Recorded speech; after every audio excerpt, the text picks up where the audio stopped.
Hello, in front of me I've got VANTRUE NEXUS 4 Pro. In this video I'll show you how to turn it on or off.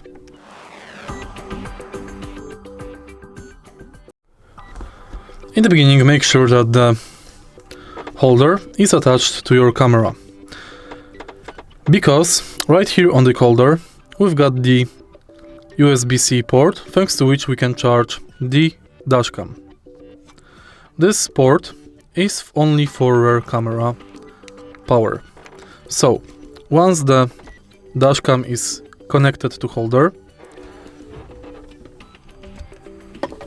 connect it to USB cable that is included in original package and connect it to power adapter in your car. Next, the camera should turn on automatically. If didn't, press and hold power button.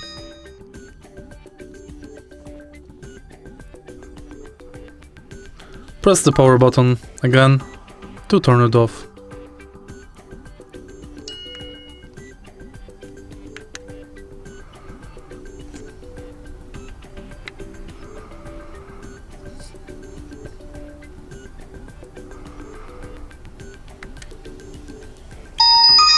If you find this video helpful, please leave like, comment and subscribe.